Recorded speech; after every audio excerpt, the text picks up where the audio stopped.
Welcome to the Sci-Fi Center, the place to be, where comic books and wrestling collide magically. Movies, TV shows, and pop culture we share.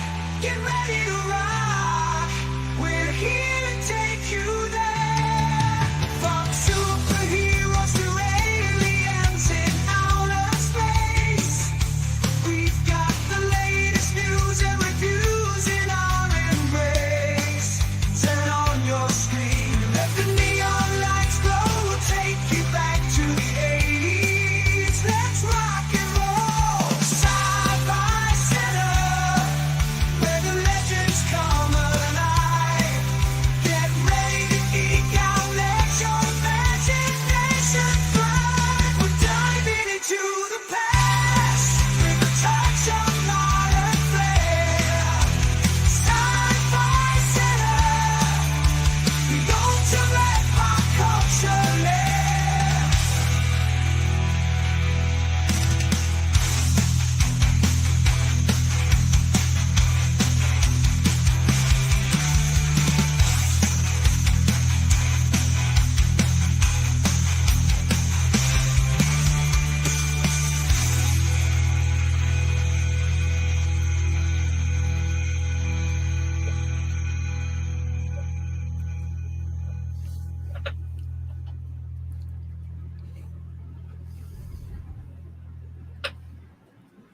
Hello, Insomniacs.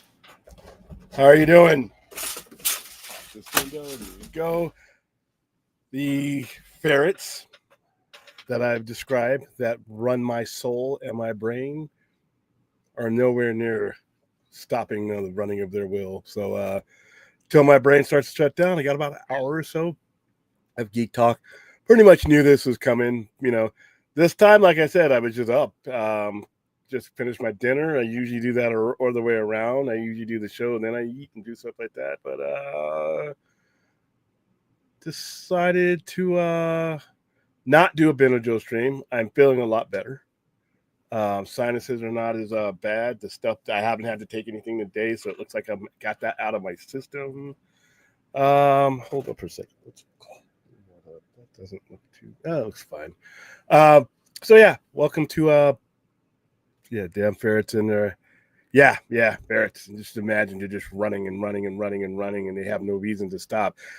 It's hard to sleep sometimes too, because like I said, especially when I'm working on something, and the ideas, once I open up the floodgates of ideas of what I want to do and how I visualize it, I usually can't turn them off when I go to sleep. And sometimes I'll pop up out of bed and type some shit to myself, and I'll email myself or type something in a note to myself so that I can remember it.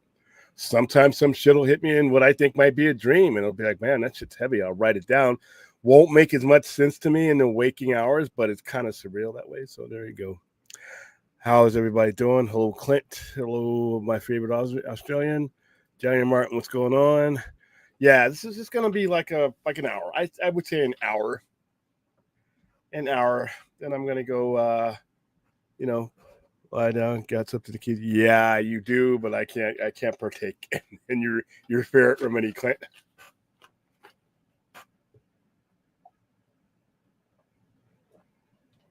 It was about 108 degrees today with some weird ass haze. I don't know where the fuck that came from. I think it's the fires. We have fires happening on both sides of Nevada. We have Utah and Arizona has fires, and California has fires. So that helped make it a weird day. but relatively a it's been a listen. I can't complain about this summer. It has not been a blistering summers. I've been here for quite a while, and there's been some summers that literally I thought the people walking next to me were just going to burst into flames. It hasn't been that kind of summer. August is going to be its usual hot, but look, we are 5 days into August, and like I always say, once we hit September, it's 6 months of happiness for me, as long as I don't get a shit ton of rain that ruins my merchandise. Yeah, California fires made it smoky, and then also I think Utah had fires as well. So story's all right. Story's cool. All right, this is topic Ray, your hours. Nothing really groundbreaking happened today.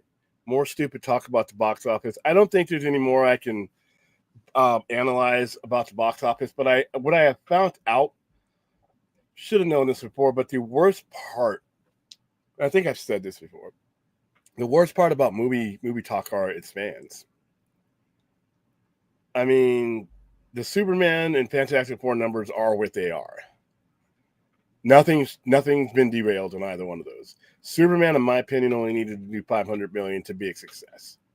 And I said anything more than that, James Gunn needs to have his contract signed to the point where even if Warner Brothers does sell, which it looks like they could after splitting up the company and making it more attractive, whatever person comes in, that's who they have. But at the same time, I could see why an inheriting company may want to go a different direction regardless to how things are. But if you can pull in 500 million with the climate that in the previous management, that's a win. What it can make me on that, I'm surprised it's over what it is now. It's at about 550. I did not, given where it was going when it slowed down. And in case of Fantastic Four is going to be fine. Fantastic Four is probably a $700 million movie and $500 million clothing. And none of that has anything to do with the movie. None of that has to do anything with the movie. So, and with Disney is one of the few studios that does not rush their stuff to PVOD, and it's primarily because Disney does not rely on movies to make their money. Disney's primary revenue is Disney parks, $38 billion a year. We've already said that before over and over again. Disney movie revenue for Disney helps feed into the IPs in which they turn around and use some of that for the parks or properties. But as far as like their money maker, since before there was such a thing as a comic book movie, Disney parks is what pulls in their money. So they don't really have to do the quick turnaround, and they're not in a big rush to pay off the lenders because they have money coming from somewhere else. Sony's in a similar situation for the most part because they have other revenue streams, obviously PlayStation, something like, things like that. But even they sell their stuff to the highest bidder before it hits Disney Plus. So I think both of those movies are going to be fine. We've reached a stage, though, where it's hilarious that a majority of what is box office has nothing to do with the movie, good or bad. There's a lot of hype around Superman, to be honest with you. If you see the movie, great movie, fun, not even great. It's a really good movie, fun movie. But the hype around Superman is like a meteor headed towards the planet. I don't think you're going to get that with any other movie in this universe anytime soon. I don't think Supergirl is going to achieve that. I think it was a perfect storm of, a whole bunch of people had eyes on this movie, whether they, before they even saw it, they had made up their mind about what it was going to be. With Fantastic Four, I think a lot of Fantastic Four has to do, unfortunately, with a lot of the C-list product that they put out in the last 5 years for the most part. Excluding Thor: Love and Thunder and Spider-Man: No Way Home, you just had a lot of mediocrity and people just, kind of drifted away. And Fantastic Four is the movie that they should have come back for, but they just don't know it yet. So I think we'll be all right there. Alien and Peacemaker month. Yeah, we will be doing next week. It's the 12th. What day is that premiere on? So that is going to be on a Tuesday. So we got to find out what time Tuesday the what time it premieres. Like if it's a midnight premiere, I guess that will be Monday. So if it's Monday, then yeah, I would love to live stream. I've seen the first episode of Alien Earth, and it's fucking amazing. I think you guys are gonna enjoy it. Peacemaker, we'll do Peacemaker as well. I don't think we did. Did we do live stream? I think we did live stream with Peacemaker. I think we're gonna go ahead and do that again. So yeah, it doesn't start cooling down Empire like the second week of October. Yeah, when I was living there, the same thing, but it's considerably different than August. August is considerably different than September. At least it used to be. Why don't I get a EBITA? Oh, sorry. Sorry, Clinton. I haven't been to be honest with you, I am going to cool off on those topics because other than the actual facts and numbers, people have distorted things and it's not even fun. It used to be fun to talk box office, but people have turned it into like a fucking culture war and it's not even fun. So I might even lessen that up. There's no release date for Superman on Prime. It seems like they're going to extend it to theaters. I have not heard that, Brad Enema.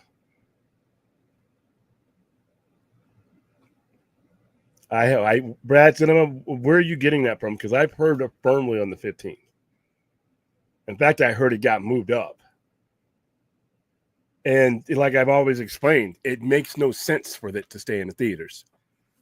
If you're the company that put up the money for it, and if you're the lenders, if you're the people that get the money back, I don't understand why you would want to continue because your box office is gonna dwindle no matter how much you accumulate.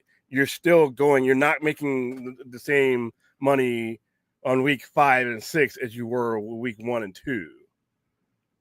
And now you're talking about your decreased traffic on the weekdays because of back to school.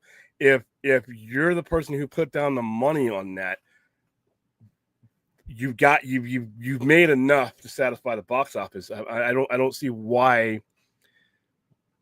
Somebody in the chat, I mean, if maybe I'm gonna explain to me how that benefits the studio. I see how it benefits the cinema, but they've reached that compromise with the cinema. The cinema got the first 2 weeks.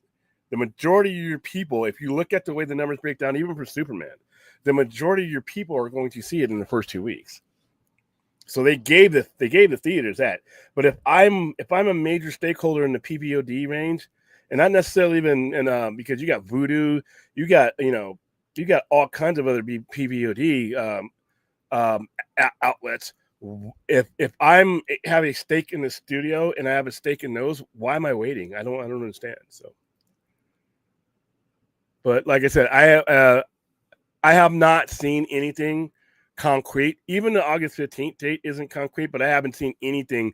And if you look at it, 35 days is enough.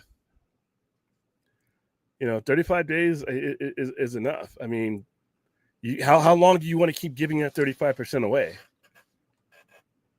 I mean, I know a lot of people who want to support the box office to keep it open, and that's great. But you got to realize these people are in business to make money, and they're in business to make as much money as they can, as quickly as they can. And when they've spent money, they're going to want that money back as soon as possible, and as at a higher yield as possible. So I don't. Could be wrong, guys. Could be wrong. But Brad, I'm going to have to start calling you something else. But I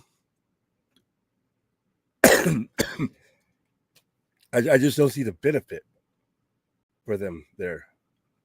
Let me look on here.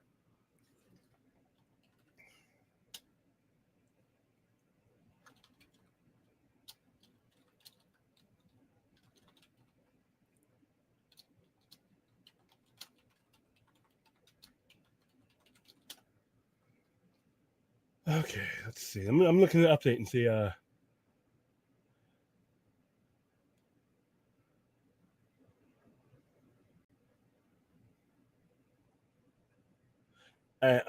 All I'm seeing is 15th still, but none of this is like really.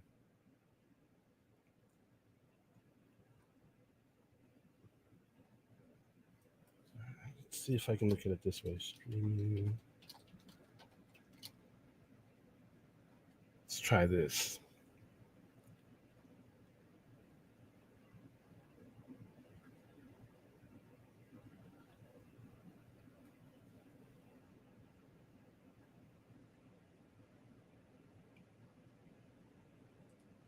See, they've already got it locked in for HBO Max, but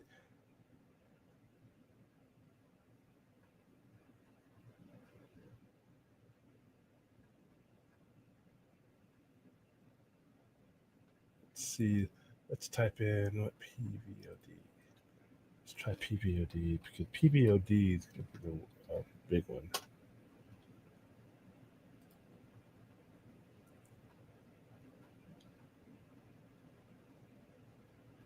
Yeah, it's still saying anywhere from a month to 6 weeks after it opens in theaters, which would put it right. It would put it right there.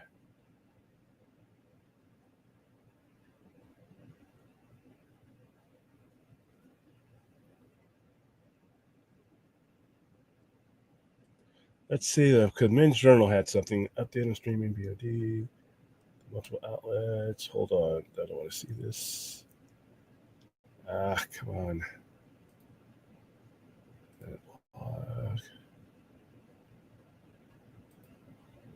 Here we go.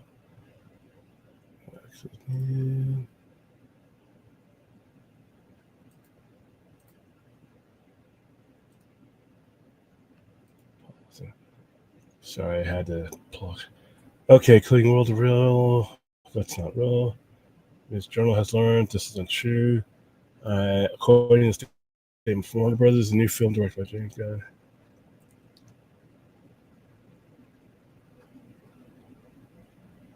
Okay, DC versus Marvel.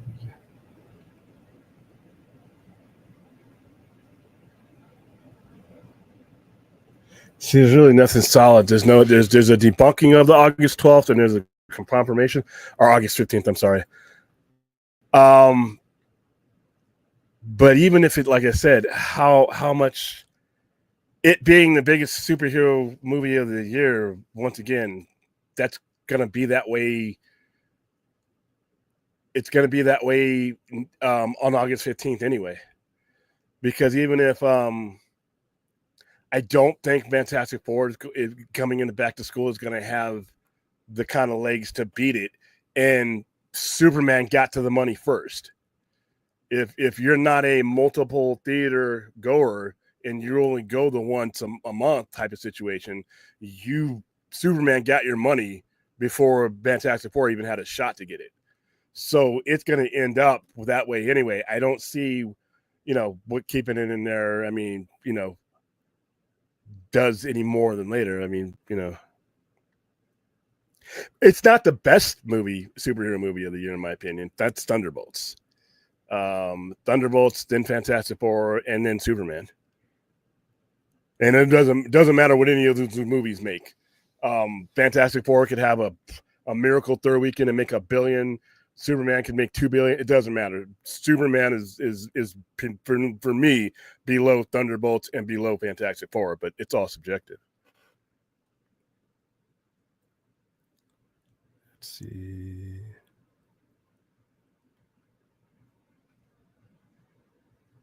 But when you think about it, it's really weird that arguably the world's most globally famous superhero, the very first superhero, had to go through all this to get to this type of money.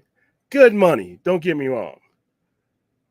But it's just really weird. We're not talking about Shazam.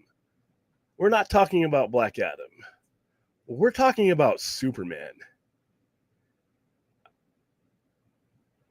I'm wondering if we're ever going to get to the point where there's no doubt that the world's most globally famous superhero, arguably this side of Batman, could pull in $600-700 million on a bad outing. So when you look at, because Fantastic Four, you're talking about Fantastic Four, which was the dawn of Marvel, pretty much, the modern Marvel, in 1961.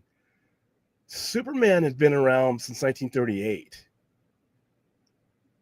Every man, woman, and child on this planet, if you show a version of that S, is going to know who Superman is. There's kind of a huge advantage there, even with mismanagement, but because of mismanagement, we're sitting here talking about a Superman movie making not even, just over $500 million. So I don't know.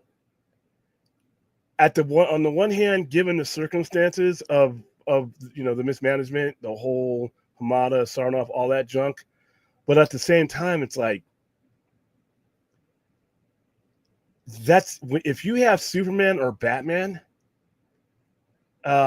you should have had a massive advantage at any time during the last 25 years, but for mismanagement.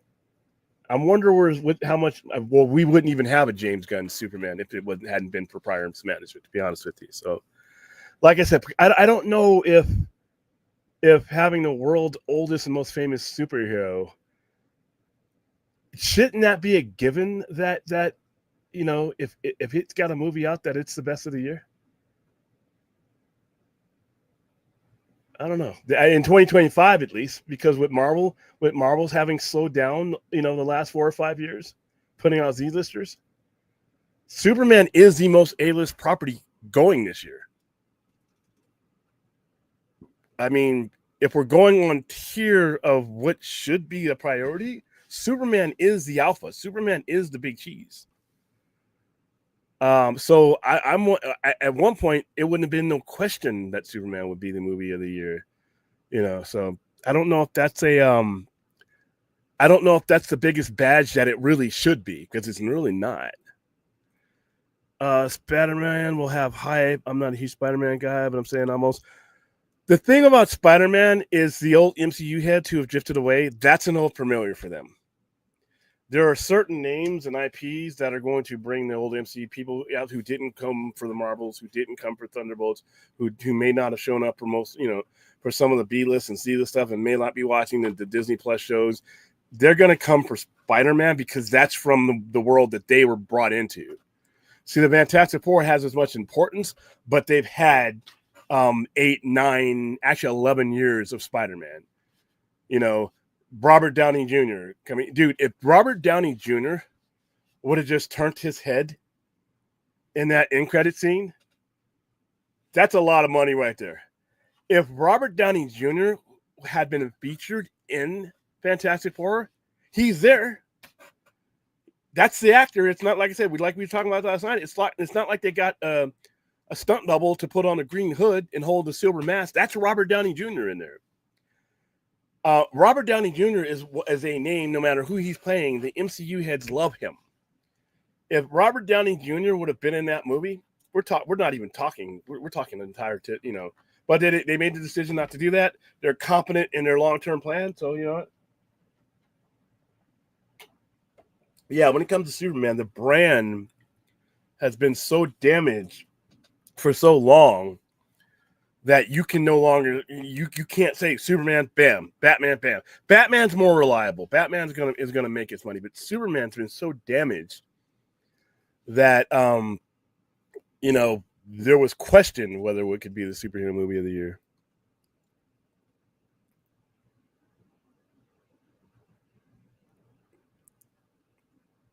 It's not going to be 100 degrees. It's not going to be 112 degrees in late September. I mean, it wasn't even that in July. I don't know what kind of crack we're talking about here, man. And plus, I think there's going to be a sequel to there's definitely going to be a sequel to Fantastic Four. And by the time that sequel comes out, you will have been through at least one of these movies, Doomsday. As we ramp things up and you start to understand that Fantastic Four is that level that the Marvel heads, the MCU heads are accustomed to, I think they're just going to be just fine. Well, I think all the movies, to be honest with you, like I said, Superman's made way more than about 50 more million more than I thought it needed to. Remember, because I was talking to somebody going back and forth in our comments. Remember, go back all the way, and these shows are still on YouTube. People were like, "I need to be a billionaire." It's not. I'm like, whoa, wait a minute. And I said this. You guys can rewatch those shows. The floor would have been 450 million, and anything between 450 million and 650.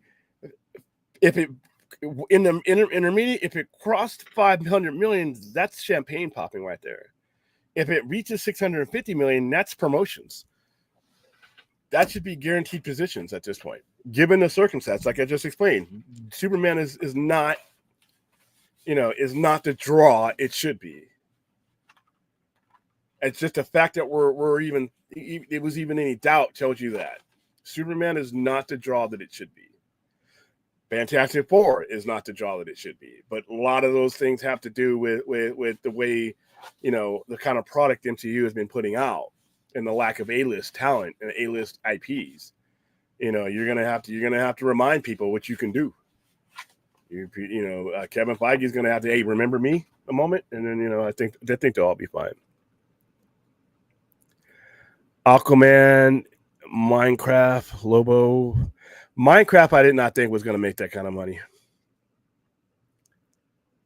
But I don't know enough about Minecraft to tell you one way or another. Are we talking about Aquaman 1 or 2? Because Aquaman 1 and Wonder Woman were still in that circle of movies that had come out during the DCEU. They weren't like the Shazam 2-ish era or the Flash era where things weren't as you started to drift away from the core plan and we started getting Birds of Prey, things like that. So we're talking, not the same run of movies. Biggest movie of the year? I'm not even going to go see The Blue People, but I'm pretty sure Avatar is going to blow everything away. I mean, I don't even, like you said, I don't think it's a matter of, if Avatar doesn't make $1 billion at least, then that's where you need to start looking at this whole theatrical thing. I mean, it's the question for Avatar is not is it going to be the biggest movie of the year? It's how big is it going to be? I have no plans on seeing Avatar, but I'm in the vast minority. And you just look at the record of the last two. James Cameron, I mean, out of the $2 billion movies, he's got like 4 of them or something. Yeah. Until James Cameron doesn't haul it in, I'm not gonna doubt James Cameron. Once again, I saw the first Avatar. I got involved in the Splendor, thought it was cool. Just really didn't come back for the second one, and really I'm not into the third one. But I know a lot of people are waiting to see that, and if he delivers like he does, James Cameron delivers. I mean, he's just one of those guys that delivers. So, but yeah, I think Avatar is going to be the biggest movie of the year, and that comes out in what? Yeah, Avatar Fire. Yeah, that comes out in what, December? Now, Sinners for me is the best movie of the year. Of the movies that I prefer and that I see, Sinners is the best of the year. Sinners, I love Sinners. I hope Sinners gets nominated for Oscars, but I hope they watch these. But I for me, it's Sinners right out, and then Thunderbolts. Thunderbolts wasn't the flashiest MCU comic book movie in the world, but that movie and what it connected to and what it used as its plot points, I really enjoyed Thunderbolts. Fantastic Four, I'm biased. I love Fantastic Four. I wanted this movie since they repurchased the IPs from Fox. I have waited, and it did not let me down. Fantastic Four for me exceeded my expectations. I got to see Galactus on the big screen, which is after being disappointed with the Smoke Galactus, the Dust Galactus, I got to see the actual Galactus. I thought they really paid homage to Jack Kirby. The entire movie looked like Jack Kirby and Something Out of the World of Tomorrow. It exceeded my expectations. And then Superman, I had a lot of fun with. I had a lot of fun with Superman. I didn't have if you cut away all the bullshit and all the stupid stuff that was surrounding all these movies and just went to the movies and had fun, Superman's a fun movie. It has some good stuff in it. Not my tone. I thought it was a bit too cartoonish for me to give it higher than a 7, but I was open to a new Superman. I had fun with it. I don't like the costume, but there's a lot of stuff I did like about it. The cinematography in Superman is great. I thought the casting and the all but Lex for me turned me off. I thought everybody in their roles were really good. I thought Mr. Terrific was an added bonus. Crypto did exactly what I thought Crypto would do, and I thought they used Crypto perfectly. They didn't use him too much. He was just there when he needed to be. They needed to carry a scene. But other than that, like I said, Superman was a fun, basic, safe movie for me. Good, but not great. Fun but not awe-inspiring. It's, you know, like I said, I've seen better James Gunn movies that awe-inspired me more than that. So, but had fun. We promoted it heavily. I gave away tons of shit for it, and I ended up seeing it 2.5 times. Then I even rented out a theater for it. So, yes, I did. I watched SummerSlam. Good, solid PLE. Brock Lesnar coming back was I was not expecting that, because I didn't have any reason to expect that. You know, he may not be guilty of anything, but his name's all over a very salacious lawsuit 44 times, and you know, I'm surprised they brought him back to TV. Yeah, you can be found not guilty, but if you're associated with certain things, it's still tough. But yeah, other than that, I thought some really good matches were on there. I thought John Cena wrestled his best match as he came back. I don't like the Money in the Bank thing. That really bothered me. It always bothers me. And in fact, when it's Seth Rollins twice, women's match carried the show for me. I thought the tag team ladder match was too short. There's a couple. We went over it a couple of days, but solid pay-per-view. Wasn't a waste of time. Wasn't their best. Wasn't their worst either.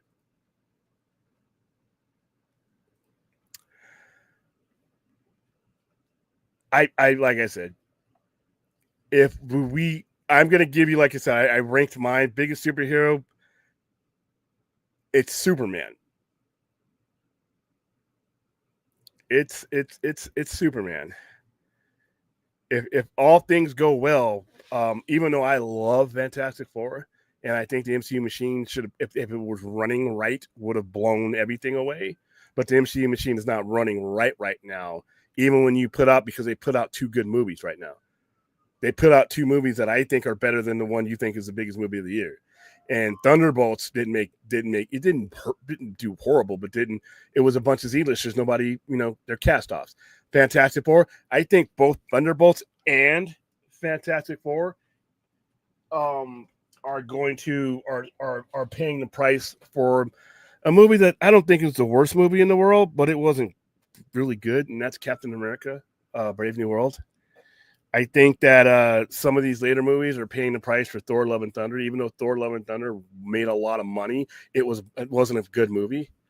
And you keep doing that, and you know, not only are you doing that, you're doing that with you know the Marvels. I mean, these are the kind of things that, like, you know, that let your boat drift away. If the MCU were running on all cylinders, a movie like Fantastic Four probably doesn't get touched by anything coming out. But I can make the same argument about DC. If DC hadn't been mismanaged from 2013 up till just recently, then the oldest, most famous superhero across the globe probably blows everything else away. So the whole biggest movie of the year thing, they're both coming from franchises that have been mismanaged. MCU not as much as DC. MCU is more recently, but DC, like I said, both of these movies are the benefit and to detriment of things that have nothing to do with the movies themselves. So I don't get it caught up in the whole biggest movie of the summer thing or of the year thing. To be honest with you, neither one of the movies were the best movies I saw from this spring to fall. Neither one of those are better than Thunderbolts for me. Neither one of those are better than Sinners for me. So I don't want to get too caught up in that. Weapons is getting more hype. They've upped the promotion. I'm watching Julia Garner. She was on I think she's on Seth Meyers or one of the shows tonight, and she's hyping that up. So I think I'm going to go see that movie. I don't know how much it's going to make. It's a low budget type of movie, but it could be like Sinners. That director is not my favorite. He's, you know, the last thing I saw from him was Barbarians. And I don't like the last 12 minutes of that movie, and it hurt that movie for me.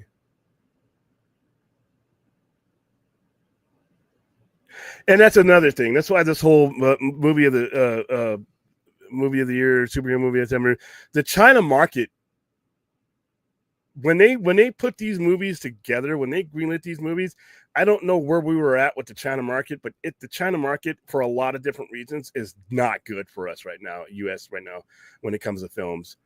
Especially when you have the financial global political situation that's happening, that does not help. 5-7 years ago, it was, you got a China release, you could count on a certain boost. Now you may not even get your movies released in China, and if you get them released in China, there's a lot of restrictions that they put on our movies over there. So it's not like us going to AMC and having the kind of time that we have. When you're going to see some of these movies in these other countries, if they're not a good footing with us right now, they're doing things to enhance their box office. They're not hooking us up. So, but that doesn't have anything to do with the quality of Superman or Fantastic Four. It's just things that are out of their control.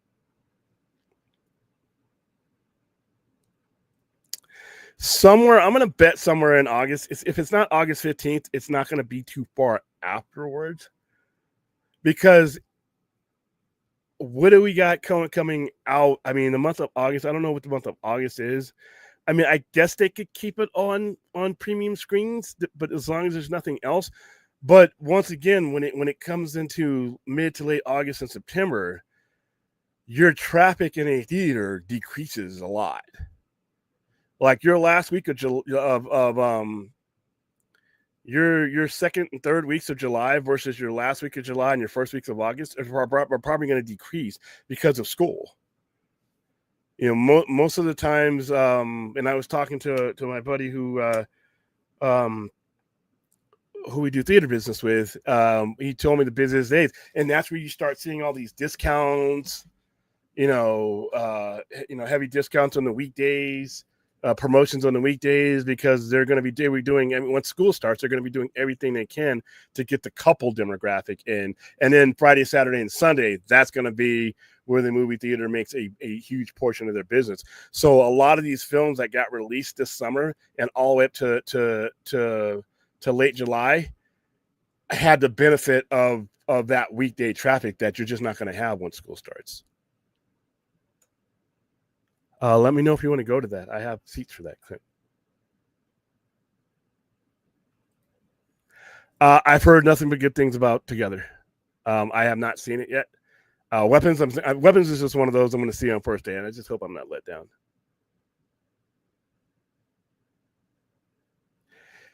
Yeah, you know what? And I can't blame him, because, like I said, the very fact that when you saw Brock Lesnar, the first thing was on my mind was, "Oh wow, Brock's back." The first thing that came to my mind was, "Oh, because is that what you want the conversation to be about?" But they made their decision.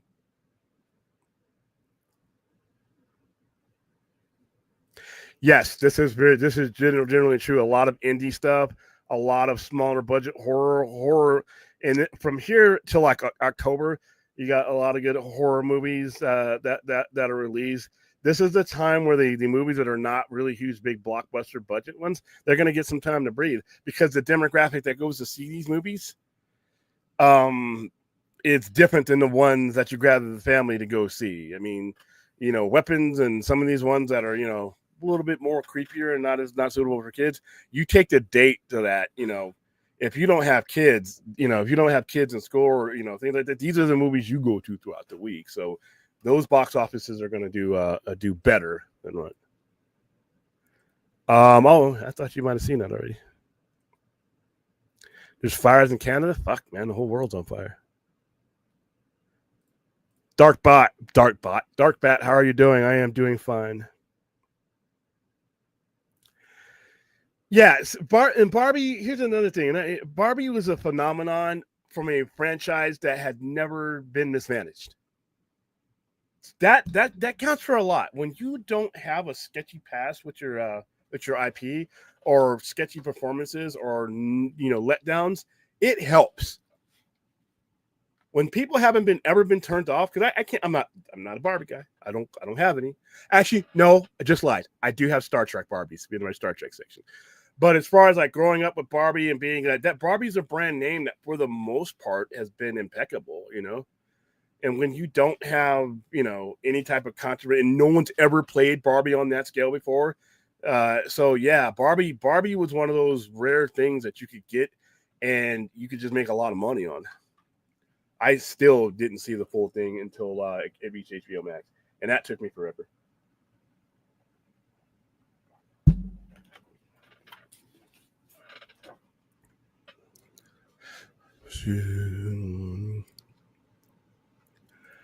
Arun. I always worry if I'm pronouncing your name right. Arun Anand. Arun Anand. Let me know if I said that right. I always thought Spider-Man and Batman are much more popular. Maybe Superman can get close to the humanity. I think Superman, to be 100% honest with you, even under the best circumstances, is one of the most divisive and hardest IPs to do, because unlike the other two that you mentioned, it's an idea, and people are passionate about the idea. He's more of an abstract. He's a story. He's an immigrant story. He's a story about hope and optimism, but not in the way that people kind of try to hammer people with today. He's a beacon because, once again, just like Captain America. Captain America is a symbol. Superman, they're symbols. Batman is a result. Batman is a result of something that happened. Batman is a direct result of murder and violence. Spider-Man sort of is a direct result, but his powers and what he became, scientifically came first, and then Uncle Ben and everything else. But Spider-Man was created to be more down to earth and relatable, not so much an idea as relatable as, and that's why he wears a full mask that you can't see anything about him, because Stan Lee, Ditko, Kirby, they wanted you to believe that you were him. Superman is different. It's more. It's not even a man we're talking about. We're talking about a symbol. We're talking about an aspiration. And when you have all of those aspects involved, it becomes really hard, because from one year to another, from one century to another, pretty much one decade to another, we all grow up in a different world. The world that Superman came into was my grandfather's world. We don't live in that world anymore. Superman has progressed through almost everything in several generations. Now, when you put him in front of people, everybody has their version of him in their head that they think should be the one. And that's really, really tough to do. So I commend anybody who takes up James Gunn, Zack Snyder, any of these guys, because you're up against it immediately from the day you sign the contract. So, whereas I think Superman is really the only character that applies to in that fashion. So I think he's always a hard, let's see.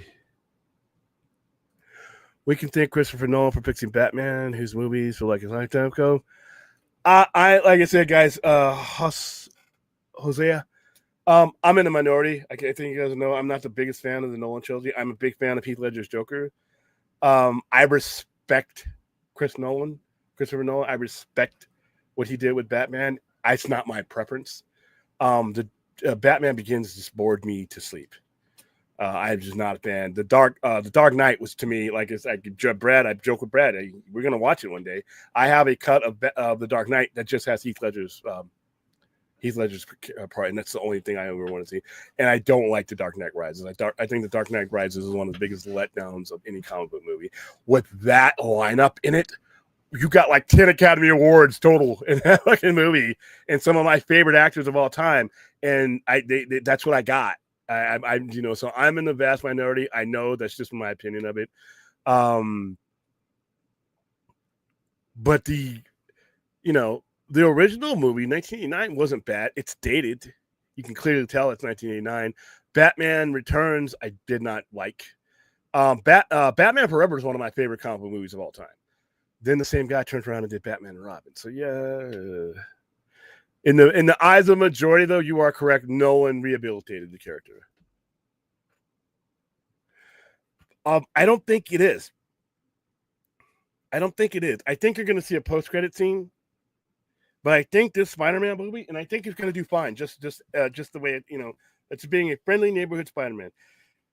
I'm worried about all these characters that are going to put in there, but I'm hoping that they manage them. Like Punisher's going to be there. Does he need to be in the whole movie? Measure that out.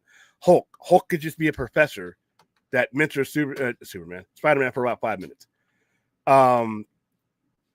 Scorpion, all those enemies. I'm fine with that. I just hope the movie is managed to the point where it's finally Tom Holland is the man in his own movie. He was upstaged by a dead guy's glasses in his own sequel. And I think I like Tom Holland as Spider-Man. I just want to see him, and I love the costume. That costume is beautiful. They showed more set pictures of that costume, that blue in the daylight. I love the way, the Spider-Man, the thick rim that he had from the prior costume. But now with that blue, I'm looking at some of the old Ditko stuff, and I'm looking at some of my old Alex Ross stuff. And Alex Ross posted a side-by-side drawing of his and Tom Holland, and then I saw it right there and then. It's beautiful. So I'm looking forward to it. It's gonna have some connection, obviously. I don't know how much of it though, and I don't know if that's going to be like the topic of the movie. But Spider-Man is a massive IP, so I think Spider-Man is going to do well with or without that direct connection. When there's a sequel to Fantastic Four, I can't wait to see Dr. Richard Rumsey. Oh yeah. We got to, we got to do the pop or. Soon the Dune sandworm is going to have a lot of company because I'm going to be taking all my popcorn buckets from the store, including Mighty Galactus, and I'm going to be putting them in the studio, and it's going to look kind of cool. I'm going to have some Funko Pops on the side. I'm going to have the popcorn buckets either in front of me on a raised thing, and then I'm going to have the rest of my belts because the rest of my belts are at the store too. So. Yeah. Oops.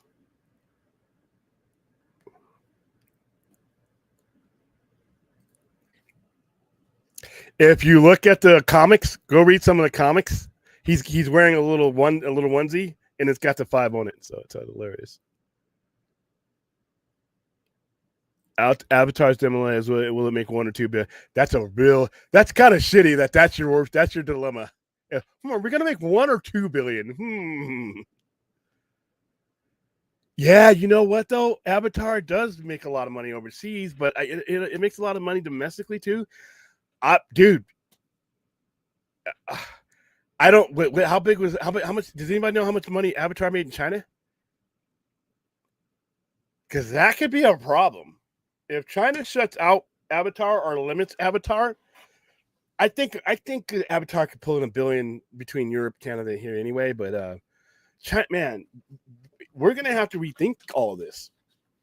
We're gonna have to rethink. Without China, China's got a lot of people, and some of these bigger markets, and some of the markets that we're not so friendly with right now. We're gonna have to rethink some of these things because if Matt Shakeman and James Gunn and whoever makes a brilliant movie that should be making a lot of money under the circumstances that those movies were getting lit under, they don't have any control of the market. They don't have any control over tariff reaction, so that kind of sucks. Actually, that's another reason why a lot of these studios want to get these movies to where they can control them more and get the lion's share of the money, because even overseas money. Okay, so a studio gives up 35% to the box office here. They give up way more in China. I believe China makes the majority money over there. So, yeah. Hello, Joga. I have now 2 Aussies up in here. I hope to watch Fantastic Four with my good friend, Judge Holden. I don't want to have to pay for tickets, though. Come on, man. Support theaters.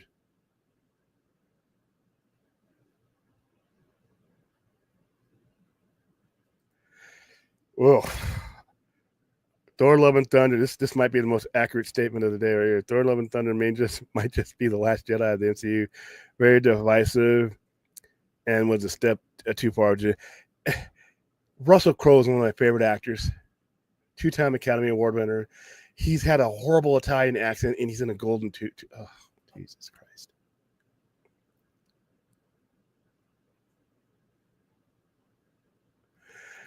Bell, depending on, how you want to look at it, it's another early show, Get it? Where would I like them to go? I would like to see him go to AEW.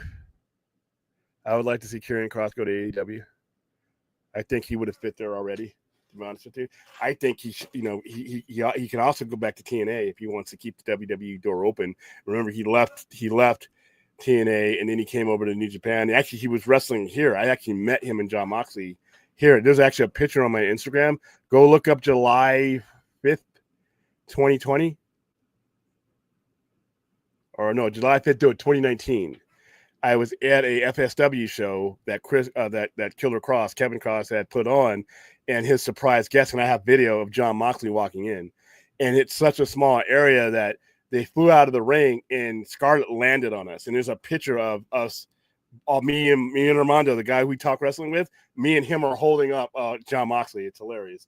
So I think they would do well anywhere. He can also go to New Japan if he wants to. But I think for money-wise and career-wise, I think AEW would be a good fit for him if he doesn't resign with WWE.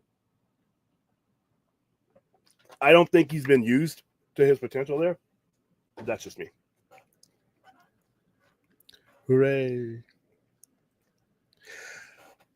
All right, yes, but the things Batman is a symbol of are not aspirations.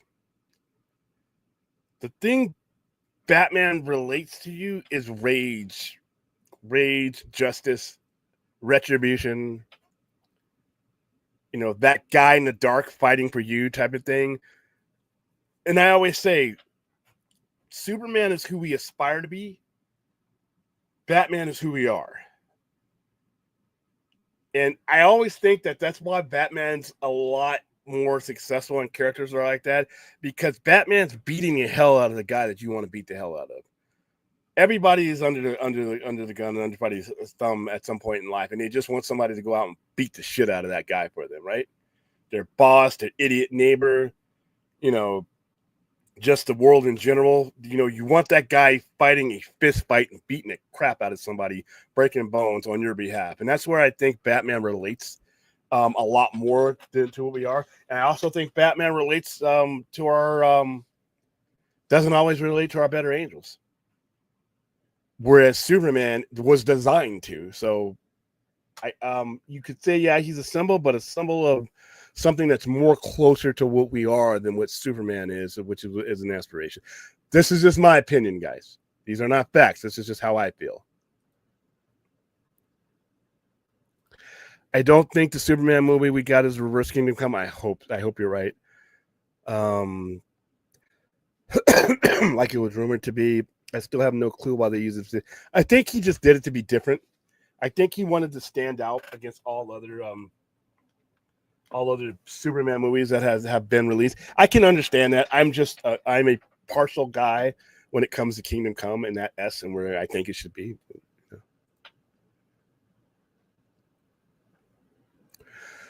Yeah, I am in a vet. I understand. I will take the heat. I understand that I may be only a handful of people that really didn't like it. I'm not a big Nolan fan either, but a lot of his movies are just not for me. The only two Nolan movies I really can rewatch, to be honest with you, are Dunkirk, which he should have won the Oscar for, and Oppenheimer, which he did win the Oscar for.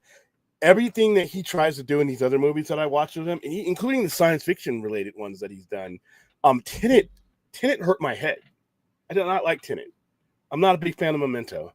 I'm just not a fan of his style of movie making, and I thought I would be because of the content and the subject. To me, Denis Villeneuve is a better version of what Christopher Nolan goes for. That's just my opinion. I understand that I am in the minority, and that's fine. Movies are an experiential thing, and everybody's going to have their opinion about it. All right, second person I know that doesn't like the Nolan movies. It's all good. What did you think of Reeves' Batman movie? Kevin Conroy is my Batman. I think Matt Reeves' Batman is the most complete Batman movie ever made. Now, I'm not saying Robert Pattinson is the best Batman individually or my favorite Batman, but he fits in the story that Matt Reeves did. Matt Reeves, in my opinion, did what, in my opinion, Christopher Nolan did not. Christopher Nolan wanted a grounded Batman that it could exist in our world in a just a better, more stylistic way. Matt Reeves did that. It's the first Batman that I've seen in my time on this earth where Gotham is as much a character in the movie as anything else. There have been movies where Gotham has a look and Gotham has a history, but Gotham in that movie is much a part of the character. The scene with the Batmobile revving up out of it's like Christine out of a horror movie. That monologue at the beginning where you understand that Batman is a symbol of terror in the dark, and how he keeps a lid on things is that you don't know if you're the guy whose unlucky night is going to be when he pops out of the shadows, like those fools with the white makeup, when they kidnap that guy and he comes out there and he beats the shit out of that guy. That guy was done after 2 or 3 punches. But Batman added a few more. And his homies are standing there looking at and then they make the mistake and come at him, and you see how that ends up. And it's just the corruption, everything that it felt like I was watching something that was truly inspired by Kane and Finger, and then Frank Miller with Year One and Year Two. I think the Batman is the most complete. Now, when it comes to Kevin Conroy, there are a lot of people tell me that is their Batman because that's what they saw. You know how I feel about the animated series, but once again, if that's how you came in, I can respect that. I wasn't a big fan of the animated series because I thought it had an undue influence going forward and what people expected Batman on all other levels to be. But Kevin Conroy, rest in peace, he did an excellent job. He as a voice. There are a lot of grown ass people I know that identify with him as their Batman. He died way too young at 66, by the way. Did I know that F1 was the only big film in July that didn't create a popcorn bucket? No, they did. They did. They have a helmet. F1 has a helmet. Brad Pitt's helmet is a popcorn bucket. I saw that. Because I'm an absolute fucking loser. I'm not a loser. I'm not. I had to join every damn popcorn Facebook group that I could find once I got Galactus. I'm like, okay, I can't be alone in all this. Oh my God. There are some people that have some income that they are buying popcorn buckets for movies I didn't even know were out. I didn't know they had another they had a Back to the Future re-release popcorn bucket with the DeLorean. I didn't see that. So, but yeah, Aaron, there is a F1 popcorn bucket. It's Brad Pitt's racing helmet.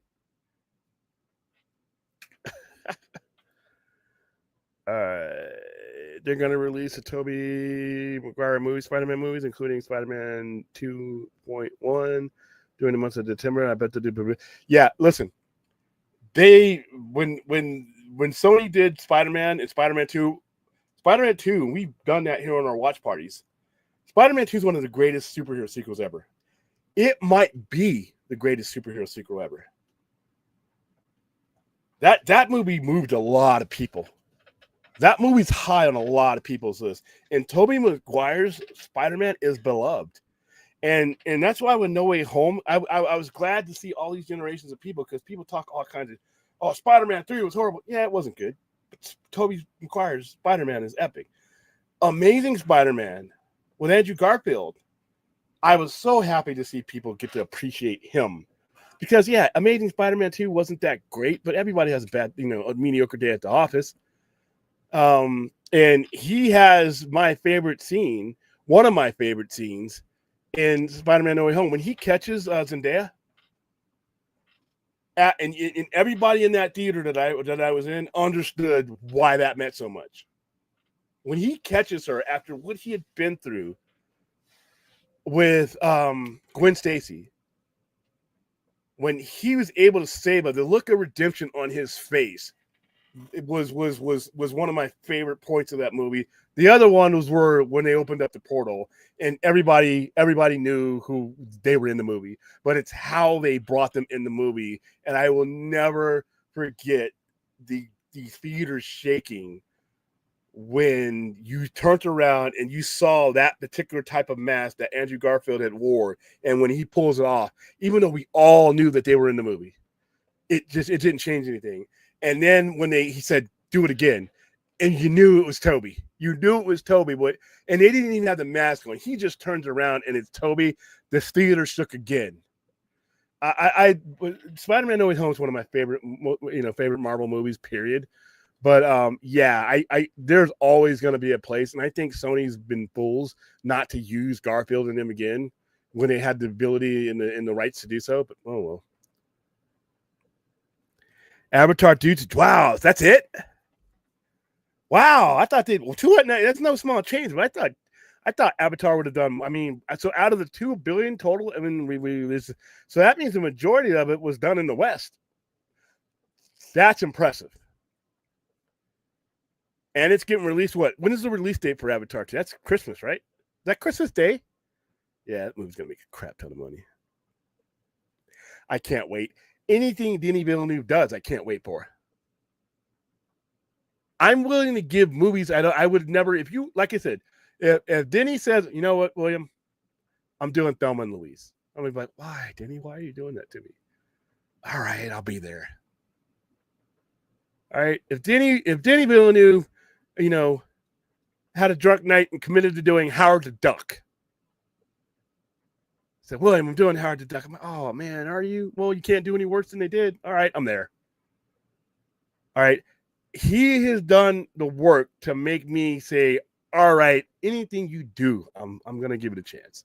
May not like it, but I'm gonna give it a chance. But Dune 2 is one of the best movies I've seen in the last 12, 13 years, 14 years. And because of the writer's strike, it not getting its due at the Oscars kind of sucked. But I think that Dune 3 is going to be the one that wins them all. We've discussed this large continent, 25 million people, English speaking country. Come on, man. I mean, I don't know why we don't do. New Zealand too. New Zealand is a much smaller island, but that's a packed island, man.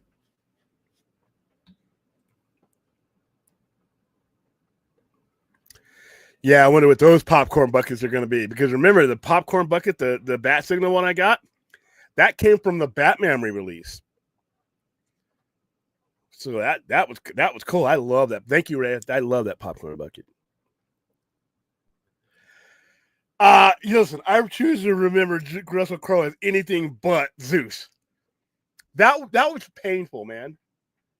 That was painful to watch. To watch the guy who was fighting tigers and lions and Gladiator and Usual Suspects and A Beautiful Mind. I mean, Jarrell. I mean, anything. Oh, you seeing him in that tutu and that horrible accent. Oh my God. Yeah, without the money.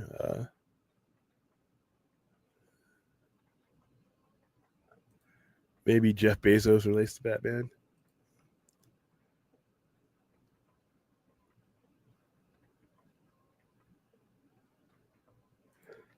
Yeah, and I comment when I can, but it's real easy to get swallowed up into some of this stuff. And I just don't want to get to the point where this stuff isn't fun anymore because it's borderline there right now. Like I said at the beginning of the show, we used to be able to talk box office and shit like that without it being, let me see how hard I can kick you in the nuts. I mean, it's just the last 10 years or so, it's just been kind of not fun to talk about these things, but you kind of have to because they're in the context of what you're discussing. But when it comes into Corn Sweat, and like I said, I don't really feel like doing the comparisons of their two movies because we're not in 2013. I wish we were in 2013. Given the way I feel the world is going right now and our country is going right now, I would kill to be back in 2013 and not be going through some of the stuff that we're going through right now. So the world that you live in at any given time requires something different from one era to the other. I will personally, after seeing I've seen every Superman movie in the theater. Man of Steel is right now. I have not seen anything that will change the Man of Steel being the gold standard for me. The opening 15 minutes of Man of Steel is some of the most awe-inspiring stuff I've ever seen. When I say that certain movies don't inspire awe in me, Man of Steel is not one of those movies. Man of Steel, from the opening scenes on Krypton, the battle between the credibility of Zod as a villain, all the way down to his death. was done, and Man of Steel is the visually stunning Superman movie that I had waited for my entire adult life, and I got it, and nothing has touched it since. So yeah, that's just my personal preference, but doesn't mean I didn't have fun, with Superman. It doesn't mean I'm not gonna have fun with the next Superman or Superman and Lord willing, if I'm around, like, and I just because I have a preference doesn't mean But when you tell people your preference, one way or another, people want to, get off the dick measuring tape measures. It's like, oh my God. Prestige is very underrated. I don't think a lot of people saw Prestige. I want to do a watch party of that. We're so backed up, but Prestige is very underrated. See, you got one more that you like more than I do. Paul, what's going on? Is there any realistic way to get DC Marvel movie budgets under 150 million and still draw the same crowds? Yeah. Especially now with Marvel, with RDJ making like 50 million or whatever the fuck he's making, that might be impossible. But the other movies, things like that, you got a lot of this stuff. A lot of the stuff that you use is stuff that's in these other movies already. Ooh, it's the first bad cough I've had in a while. Fantastic Four, you had to build a new world, and they built practical sets, and they built practical costumes. I think so. And without being on the inside of the process, Paul, I would have to say yes, but I would have to understand what needed to be cut. What kind of stagecraft, when you're making a series, like say if you're making a series of movies that take place in very familiar places, like what Dune did, because I don't think Dune costs as much as people think it does. But if you can use locations and film things, a lot of it might be having. I don't understand why some of these films don't film simultaneously, because you would save a lot of money. I would say on the surface, yes, Paul, but I would also have to see what would be compromised to get to that number. But I would say yeah, because let's look at what did Dune cost. Let's just look up Dune 2.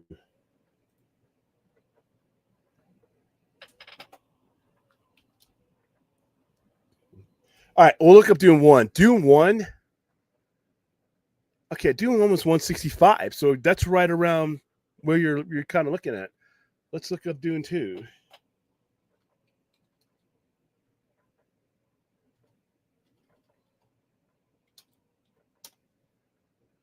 So Dune Part 2, which I love that movie. Okay, that was 190. So you're starting to get up in the upper atmosphere, but then you also have to look at the stars you have. Shit, you got Christopher Walken in that movie.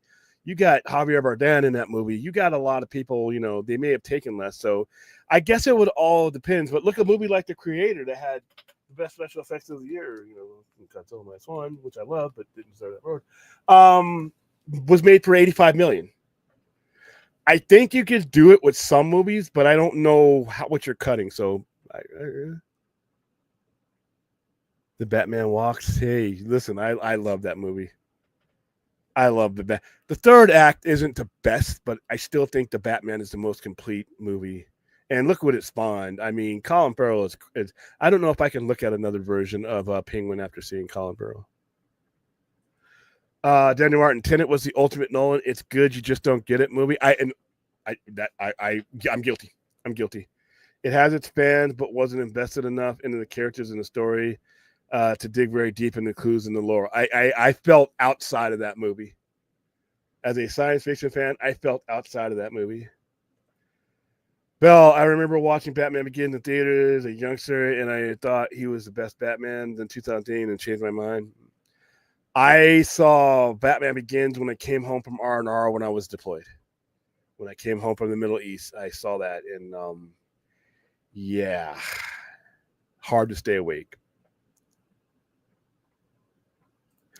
I hope the DCU Batman with Damian Wayne is amazing. Listen, you guys know that I the concept of Robin I cannot stand. I voted Batman 428. I voted to kill that Robin off. I dialed the 9800 number, and I was one of the ones that got there who voted to kill. I cannot stand the concept of Robin. It's child endangerment. But I like Tim Drake. on its own. But I don't. If you're gonna have him, I like Tim Drake mainly because a lot of Tim Drake stories were just Tim Drake, and him. Damian Wayne is an exception, though. Damian Wayne makes sense. You're not endangering a child when you bring in Damian Wayne as Robin. You're endangering everybody else because that fucker will kill. Chained by the League of Assassins, he had to be. The best part about Damian Wayne when they first made him Robin is they had to tone him down so he wouldn't brutalize people. So I'm kind of looking forward. I'm not a big Bat Family guy, but if we're gonna do it, you got Damian Wayne is. I'm looking forward to that, and I hope they make him the punk that he was when he first came through. Bale's Batman beat the shit out of criminals too. What was the big deal about Batman? There was just a rage. There was just a rage about that Batman, and it wasn't just his rage. It wasn't just Pattinson's rage. It was the environment that rage fit into. That's another thing about when you say Bale's Batman versus Pat. It's not even the individual actors that necessarily do it for me. It's the environment that they were written into and placed into. The rage that Pattinson Batman feels augments the environment, and the environment augments the rage. I don't think that happens in the Nolan trilogy. That's just me. I know I'm going to get heat about the Nolan trilogy. You guys just throw it at me, I guess, but that's just how I feel. I was 30.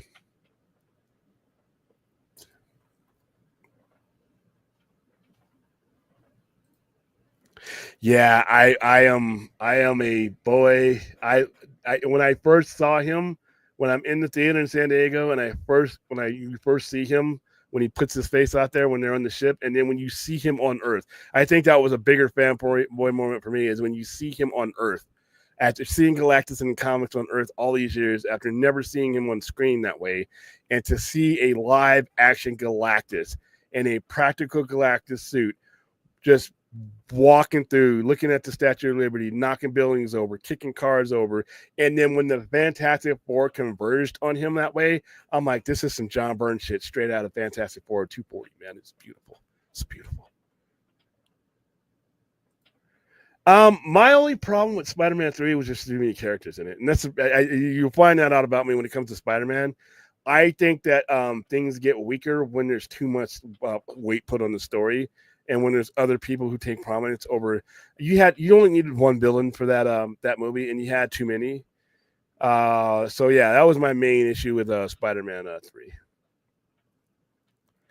I like Andrew Garfield's portrayal. I lost it when all three Spider-Man. Oh yeah, it was cool.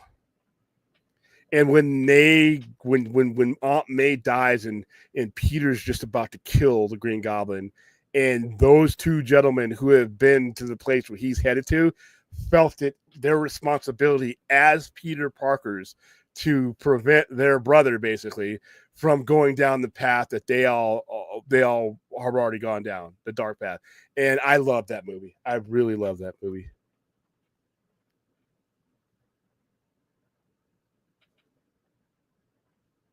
Oh yeah, the whole dance. Yeah. Okay, it's crazy. I really hate Spider-Man 3. I'm sorry. Spider-Man 2 is probably my top 10 CBO of all time, maybe top 50. Yeah, it's up there for me too. It's up there for me. Spider-Man 3, I didn't hate it. I was just disappointed. But Spider-Man 2 is one of the greatest comic book sequels of all time. One of the greatest comic book movies of all time, period. So that I don't know. Oh, is that the dance? That's hilarious. I know what you're going for. I can barely see that little thing. I know exactly what you were doing there.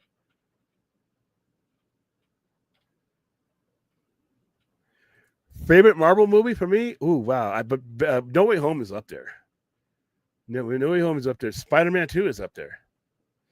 I love Captain America versus Avengers. I really love Captain America versus Avengers. And the Avengers 2012, even though it's dated these days by its own, success, I love that movie. I think that's the second most important comic book movie ever made behind X-Men. Yeah, when you're rich, you can live forever. Go west, the village people. I love Fantastic Four. It exceeded all of my expectations, and it satisfied all my needs. And like I said, a customer partnered up with me to help me make this ill-advised purchase, and you know what a cheap ass I am, but you also knew that that I was getting that damn bucket, that I was getting at the mighty Galactus had to come home with me. There was just no way around it. I didn't care. Remember, we were scheming how if I was I going to have to, snatch it from a little kid and run away from it and just leave him the money, or was I going to be able to get one? And I was able to, with the help of a viewer, with the help of one of our movie club people, I was able to get my hands on one, and he helped me out with it. And there you go. Now, for those of you who have met me in person, I have a big head. I have a cartoonishly big head. Kind of scares me looking at it sometimes. So look at Galactus and look at my head. That's how big that mofo is. I love it so. And I'm not selling it. What am I drinking? I am drinking vitamin B orange supplement. And electrolytes and everything. Kind of like Gatorade, but not as different formula.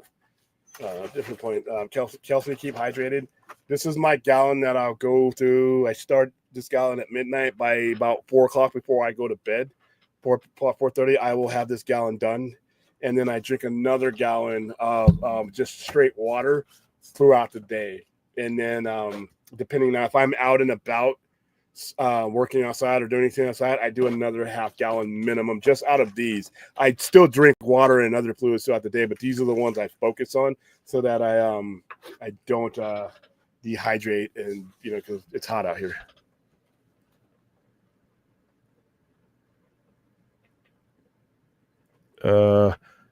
What you comment? I want to know what comment about what you want to comment about.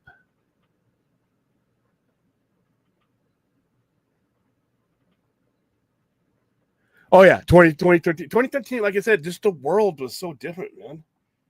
The world was so different. I mean, from that point of view, I'm looking at a lot of cool things that are happening. I thought politically we were in a different place. I mean, we were in the second term of the country's first African American president, and as a person of color, I'm still in that glow because you had at 43 other ones, and we had one finally, and politics were kind of getting we hadn't gotten as crazy with the whole Tea Party thing, but we weren't where we are now. Economically, we were doing okay. I mean, it was just a lot of you could look around in 2013 and you could go anywhere and you didn't see. Obviously since then we've had the pandemic.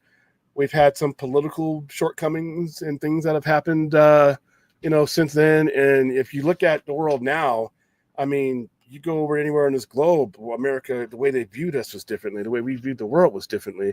So when you're creating entertainment in that landscape, as much as I love Man of Steel, I don't know if that would have been the appropriate movie for now. That's just me. But we don't have time travel, so there you go. The latest Superman movie just doesn't have the grandness and the majestic. That's the word. When we were talking to, when we were interviewing Robert Meyer Burnett, majestic was the word. The majesty was the word I was looking for. And the size and scale of Superman, the movie Returns or Man of Steel, it's not going to be the movie I reach for when I'm watching YouTube.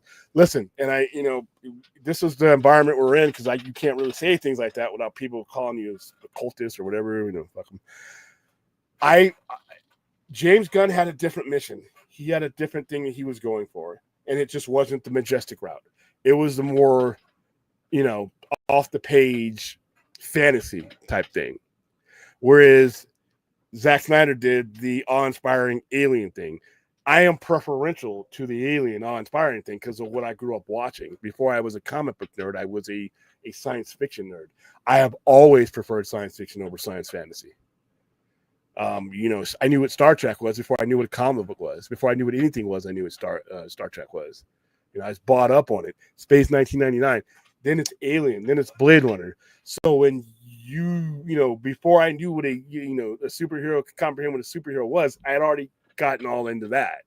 So I'm always going to have a preference towards what Zack Snyder did because he touched on the things that I could relate to as far as a kid growing up.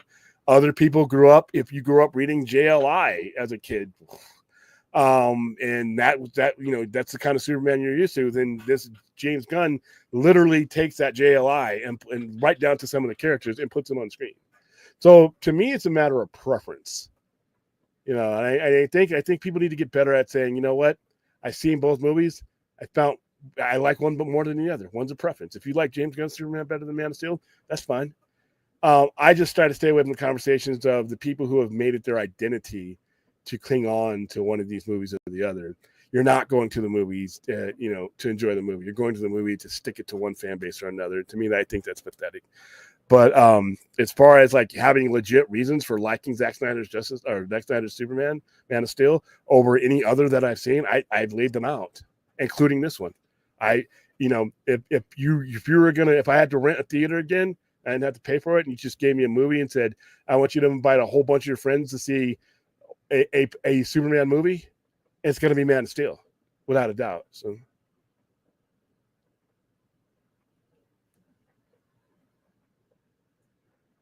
Let's see. I couldn't get into it. The pace of Interstellar just took me out at every turn. We promoted that movie too, so I saw a pre-screening of that. I couldn't get into Interstellar. You know what I did love about it? Listen, Interstellar and I can't think of the other one. But Interstellar and the other one, the pacing of those movies was just like, I can't engage like I could in other movies. Whereas Dunkirk and Oppenheimer, I can engage immediately. So, yeah.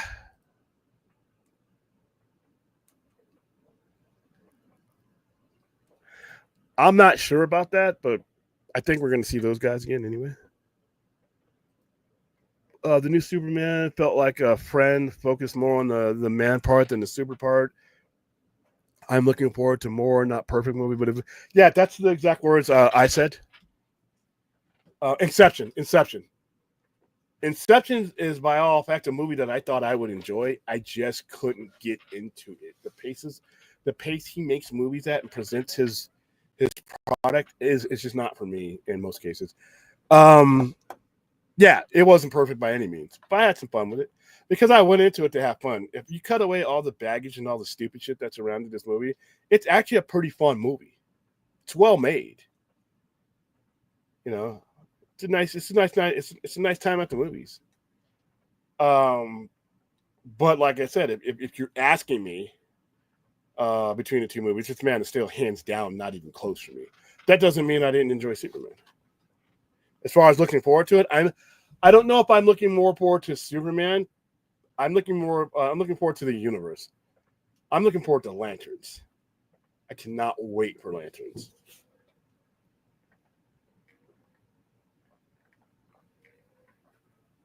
Yeah, Lanterns is the one of all these things that got released or got now announced. Lanterns is the one that stuck out for me. Yeah, I don't know why, because it's late. I don't know why I couldn't think of Inception.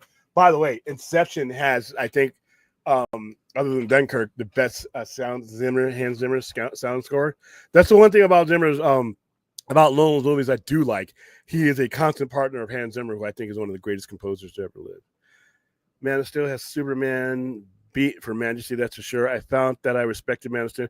Yeah, and obviously I was, Man of Steel's been one of my favorite comic movies ever. But after I saw Superman, not to the detriment of Superman, but there are just things that are in Man of Steel that are not in James Gunn's Superman that I have grown an appreciation for, and they grew even more when I saw James Gunn's Superman because of the direction he took, and that's fine. But there's a direction that Zack Snyder took that connected with me, and I appreciated. The night I got home from Superman 2025, I immediately popped in Man of Steel, just for that appreciation. Yeah, and I tried. I don't go into hating. Like, you know what, Nick, Odyssey, whatever Chris Nolan's movie, I don't like most of them, but I respect the quality of them. His movies are not bad quality, by the way. I just don't connect with him. but he is good enough to is that what I think it is? He is good enough, in my opinion. Now that is what I thought it was. That's nice.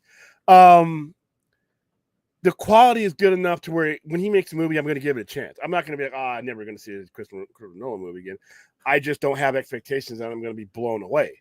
And when I am blown away, the 2 times I have been, I love those movies. I love Dunkirk. I think Dunkirk's one of the better war movies in the last 30 years. And obviously Oppenheimer, another war movie, to be honest with you. It's a masterful movie. Everything that he does that doesn't work for me in the majority of his movies all comes together in those 2 movies for me. I remember everyone at that time saying you have to see Inception.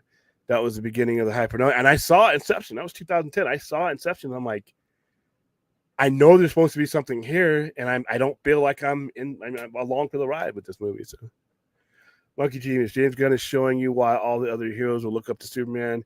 He's building a legend, not there yet. We get to see it. That's fair enough. That's fair enough. I definitely appreciate Nolan's use of practical effects and not leaning too heavy into CGI. I can appreciate that as well. Whereas Brad? Brad does not come along with me on the hell. Yeah. Oh, I was like, what? It's not anything streaming on one side. When I do these impromptu late night streams, I don't have Brad with me. Brad's generally in sleep. Brad's 3 hours ahead of me in the state of Georgia, so and every now and then I like to reconnect with my audience solo. I mean, nothing against Brad. There's just a different conversation that we're going to have with you guys one-on-one that we don't have because we're bouncing things off of each other. This is just a me and you moment. And when Brad starts doing his shows on the channel, there are going to be times where I'm not there. Like when he does his Kung Fu stuff, I'm not going to be there because I'm not in Kung Fu. So he'll have a direct line to you guys and without me there. And I think that'll make a different dynamic of a conversation. Yeah, I don't know if I'm going to do them all Mondays, but like I said, I have an amazing amount of energy at 2:11 in the evening. Or morning. See, you're a night owl when you call the early AM hours the evening because at night it's nighttime to you. Oh yeah. Yeah, Dune 2 is amazing. Dune 2 is amazing on every level. It is a large, see it in the biggest format you can possibly see it in. When they re-release it, see it there. If you have a huge TV, you see it on the biggest TV and then the best sound system you can do because the sound of Dune is great too. That's definitely true. That's definitely true. He's my dad. My dad's a veteran, and all my people, the military people in my family are, they're always up around the clock because I'll see them on social media posting 3, 4 o'clock in the morning, and some of those fools are on the East Coast. I work nights, so these streams are always cool before I end my shift. Good. I'm glad I can play a part in making work less sufferable. At least I hope you like your job. You mean 2 a.m. back. Unless you're in Australia with Aaron, I don't think it's 2 p.m. I got you there. Making dinner. Yeah, like I said, I work, I have weird hours, so I eat. My body, is regulated. Even if I try to go to bed early, my body's the ferrets are like, what are we doing? Why are we lying here staring at the ceiling? Unless I take something that knocks me out. Like if I'm, usually if I'm going to bed, I'm not feeling well. And I've probably taken something to knock me out anyway. Oh yeah. Our days flipped. It's different. It's different than normal people. Our blood runs differently. So let's see. The Batman Part 2, Dune Part 3, or the Odyssey. What's more anticipated for me? Ooh, damn. I'm not anticipating the Odyssey at all. I'm gonna go see it because everybody in Hollywood is in it. Dune 3. Dune is one of those epics like Cleopatra or Lawrence of Arabia type of things that those people had in that generation. Like for Lord of the Rings, I'm not a big Tolkien fan, and those movies, just weren't for me. But I feel like Dune is reaching that level of something that once in a lifetime special type of trilogy thing. So I'm gonna go with Dune 3, then the Batman Part 2, and then I'm not anticipating the Odyssey, but I'm gonna go see it. It sounds like a good time. I might even like it. Yeah, Winco 24 hours. Man, it's dangerous. Those fools ride around without spotters. They ride the reach around without spotters, man. It's like, ooh. You're like, everybody better be on their toes. You go into Winco. Better listen for that beeping. Run your ass right over. Yeah, Winco's open 24 hours. Walmart used to be, sons of bitches. But yeah, it's no longer the city that used to be that way for here. Let's see. Oh yeah, they're all patents. Yeah, he's in all that. Yeah, that's hilarious. Oh, I got another. So I think Soinov is from New Zealand. I got two New Zealanders and two Aussies. Yay! It's 21:12. That means, what does that mean? It's 9:00, right? Yeah, it's 9:12 there in New Zealand, dude. I was literally immersed in the 24-hour clock, and I was struggling with it while I was in uniform. Just subtract 12, William. Yeah. It's hilarious. So, Kiwis, yeah. Hey, one of my favorite wrestlers is Jay White. Jay White signed this belt. He signed my US. He signed my IWGP World Title too. A lot of New Zealand wrestlers these days coming out of there, man. Concerts in early post-COVID.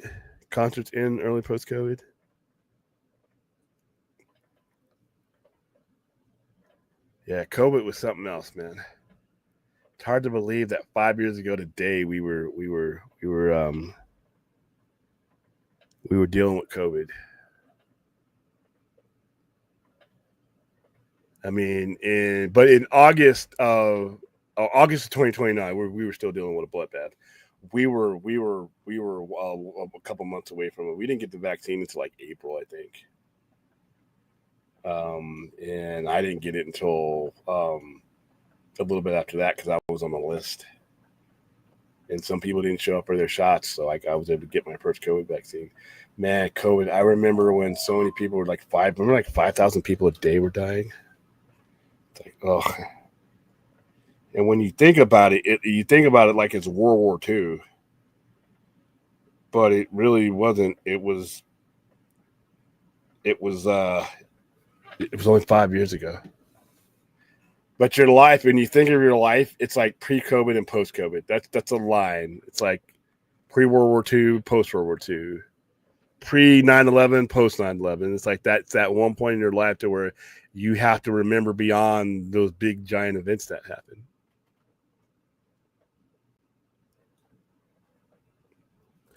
I heard it's either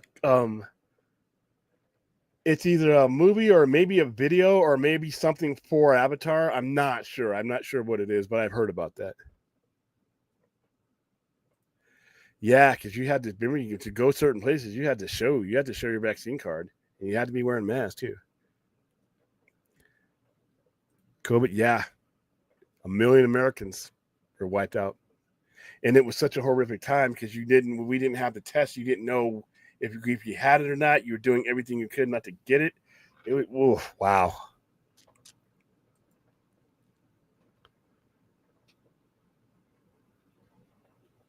Let's see. I'm going to the Cowboys and Rams preseason game. Should be a good. You're a Cowboys fan, right?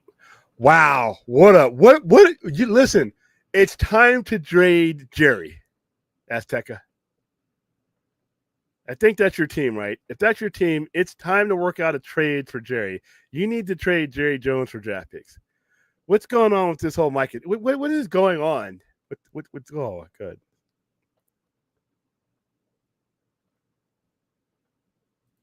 Yep, it is one of those dividing lines. Clone Avenger, what's going on? Man, you're born in 86? Pressing 40, Azteca. 86 was a good year. Gressing Ghost of Hiroshima, cool. What does he get out of his time? What's up, Clone? How you doing? Yeah, that guy's like 70. I mean, he's not like 90, but damn, he's forever in post production for these Avatar movies. You know?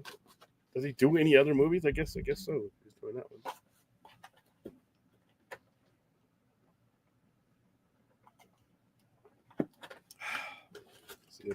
quarter through already.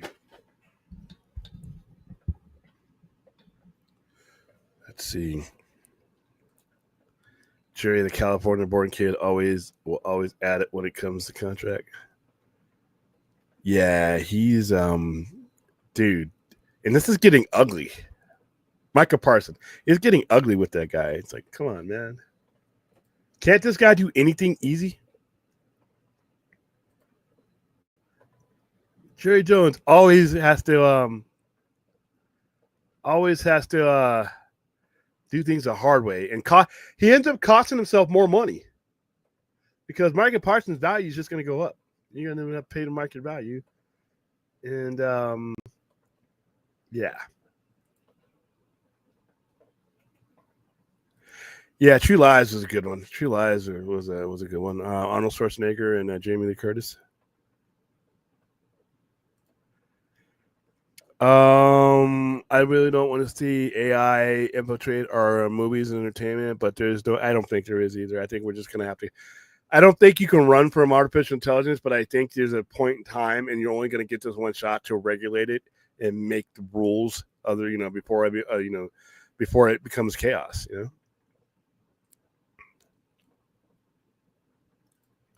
Wow, in Vegas. Oh, by the way, you said I saw your comment a couple days ago, Clone Avenger. No love for the Raiders. I grew up in LA, and like I've always said, when it came to the Raiders and the Rams, those two franchises spent my entire childhood trying to escape LA. One of them eventually came back. The other one tried to get back, and then they said, "No, we're going to move the Chargers, up there." So yeah, it's really hard to connect with the Raiders and those teams, given where I came from with them. So sorry.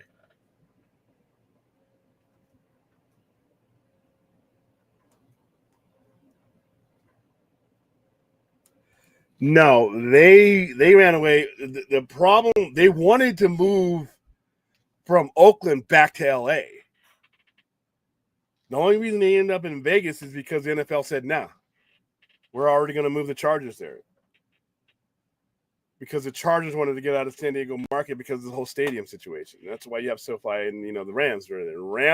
The Rams left LA. Both the Rams and Chargers both originated in LA.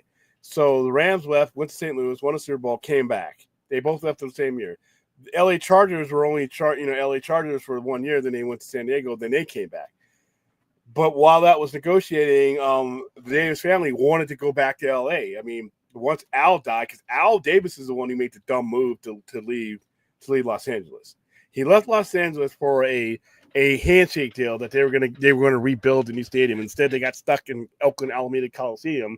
He tried to sue the NFL. He lost, and then when Vegas would give him anything he wanted, the Davis family was like, "Okay, cool, we'll do it."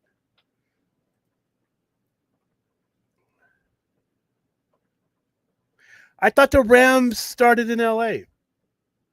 I've always known them as the LA Rams, but you could be right. Let's look.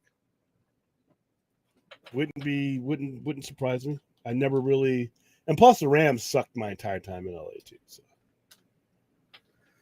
Los Angeles Rams. Let's look at this. Our professional American team. Yep, you were 100% right. The franchise was founded in 1936 as the Cleveland Rams. They're actually NFL champions in 1945. They moved to LA in 1946. There you go.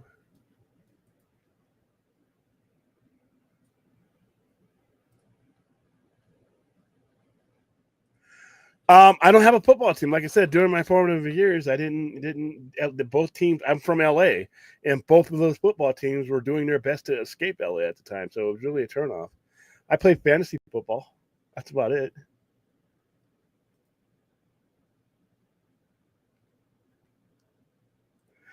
Actually, he's fine. Al Davis didn't do people a lot of favors, but I think Mark Davis is fine. I'm watching Winning Time on HBO. I saw that about the Lakers dynasty. I knew nothing about this. All I know about the NBA is that it was on the last dance. Whoever Steven Adams plays for, Oklahoma City. I don't know who he plays for now. Favorite NFL coach of all time? Tony Dungy. Yep, Lakers started in Minneapolis.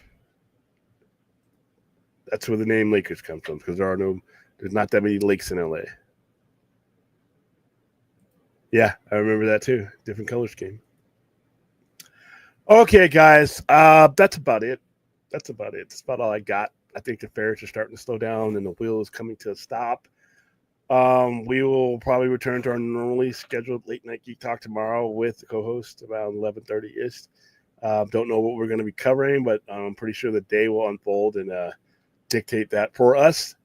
Please like, subscribe, comment, unless you're a troll. I don't mind going back and forth with my viewers. But if you're just going to troll, I am going to delete you.